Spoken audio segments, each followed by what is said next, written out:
Selamat malam pemirsa, dua kelompok organisasi kepemudaan terlibat bentrok di Medan, Sumatera Utara. Bentrokan terjadi di pusat di kota Medan. Sejumlah orang luka-luka dan beberapa mobil dirusak massa.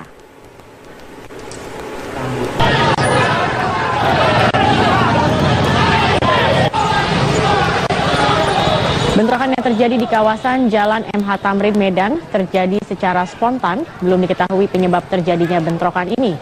Kedua kelompok saling serang menggunakan batu, kayu, dan senjata tajam. Akibat kejadian ini sejumlah orang mengalami luka-luka. Beberapa kendaraan roda 4 dan roda 2 yang melintas sempat menjadi sasaran bentrok antar kedua ormas. Untuk mengantisipasi bentrok susulan, ratusan petugas gabungan TNI dan Polri diterjunkan ke lokasi untuk mengamankan lokasi kejadian.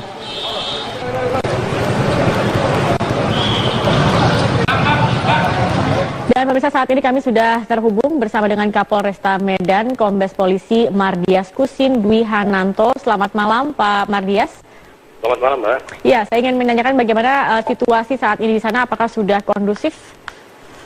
Sementara suasana malam ini di Kota Medan sudah kondusif. Tadi Pak Wakapolda beserta jajaran Polresta juga dengan Dandim telah melakukan koordinasi dengan seluruh ketua dari kedua OKP ini, dan kita meminta untuk mereka sama-sama menenteramkan anggota masing-masing. Dan saat ini kedua markas daripada OKP ini telah kita lakukan pengamanan, Mbak. Oke, sejauh ini dari pemantauan informasi yang ada di sana, apa sebenarnya pemicu dari bentrokan ini, Pak Mardias?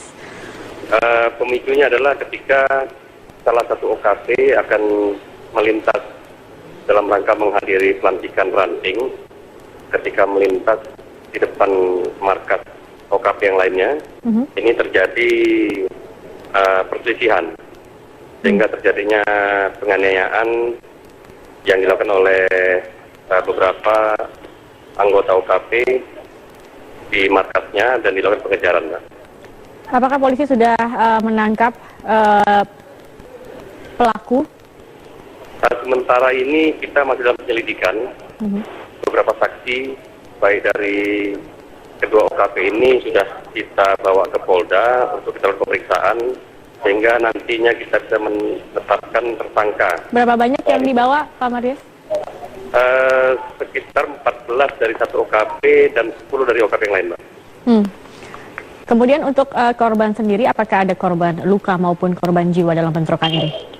Untuk tadi sore di TKP pertama ini kita mendapat informasi bahwasanya terjadi satu korban meninggal dunia dan 4 korban luka, dan kita juga masih menyisir rumah sakit yang lainnya. Satu korban meninggal dunia?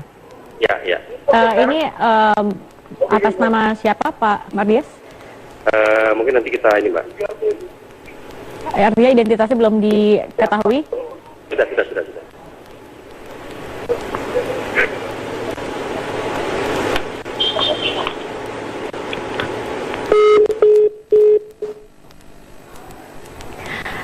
Iya, baik, sayangnya hubungan kami terputus bersama dengan Kapolres tadi. Dan demikianlah headline news untuk saat ini, pemirsa. Anda bisa mengikuti berita.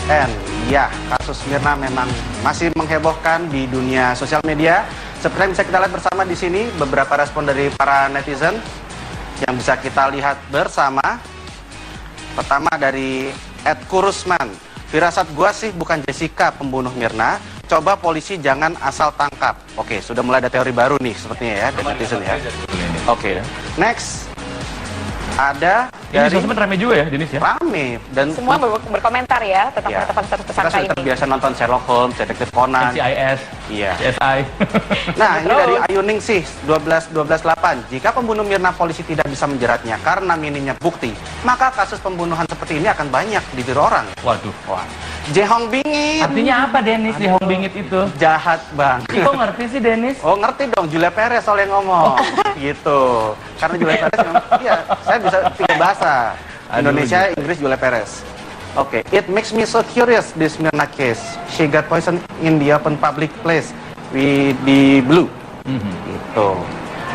Oke, kembali lagi bersama Ronald dan Rika. Mas Reza, ada satu hal yang saya penasaran dan juga mungkin masyarakat juga penasaran mengenai motif Nah, menurut pengamatan dan penelitian dari Mas Reza, apa Motif nih? pembunuhan biasanya satu atau dua. Pertama adalah motif pembunuhan amarah. Berarti seseorang melakukan pembunuhan dilatar belakangi oleh kebencian, sakit hati, amarah, dendam, dan seterusnya. Ada tersangkut paut dengan perasaan negatif seseorang. Sementara motif yang kedua adalah motif instrumental. Tidak ada sangkut pautnya dengan perasaan negatif, tapi tujuannya untuk menutupi skandal, menutupi kejahatan yang lebih besar, dan seterusnya, dan seterusnya. Tidak ada sangkut pautnya dengan sakit hati. Yuk kita buka buku sejarah ya. Ternyata pembunuhan dengan menggunakan cyanida itu jumlahnya sangat-sangat sedikit. Dari jumlah yang sangat sedikit itu, pembunuhan dengan menggunakan cyanida kebanyakan adalah pembunuhan dengan motif instrumental. Tidak ada sangkut paut dengan kebencian, amarah, dan seterusnya, tapi lebih pada isu-isu kelas tinggi. Ambil misal, cyanida digunakan pada masa Perang Dunia Kedua.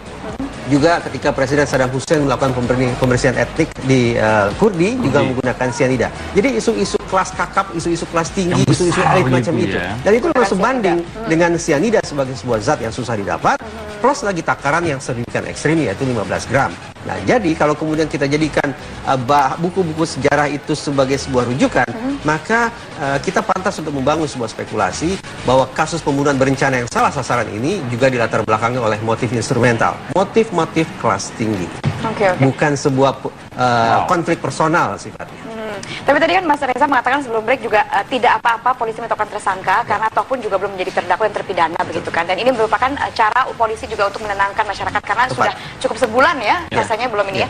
Apa yang ingin message yang ingin dikatakan oleh Mas Reza? Pada akhirnya proses hukum itu harus bisa dipertanggungjawabkan secara hukum plus secara saintifik. Karena keterlibatan disiplin non-hukum dalam kasus ini menurut saya sangat besar. Implikasinya pertama, kerjasama antara unit di Polda Metro Jaya harus dirapikan. Koordinasinya harus ditata lebih baik lagi. Terutama antara Krimum, Lapfor, dan Humas harus kembali kepada tugas pokok dan fungsi mereka masing-masing. Siapa yang bertugas menjadi pimpinan komando investigasi, siapa yang bekerja untuk mengubek-ubek sisi ilmiahnya, Lapfor, dan kemudian siapa yang bertugas untuk berkomunikasi dengan masyarakat dan media adalah Humas. Jangan sampai seluruh tugas 3 unit itu diraup sekaligus oleh satu unit tertentu. Itu yang pertama. Yang kedua, belajar dari kasus Munir misalnya, yang sampai sekarang tidak kunjung terungkap secara tuntas. Meskipun memang ada yang dipenjara Ya, ya. tapi saya yakin itu tidak tuntas. Nah, kalau kemudian dalam proses pengungkapan kasus ini secara hukum sudah kuat, tapi secara saintifik masih rapuh, saya pikir akan sangat elegan seandainya teman-teman di Polda Metro Jaya menyampaikan ke masyarakat bahwa kasus ini tidak bisa diungkap.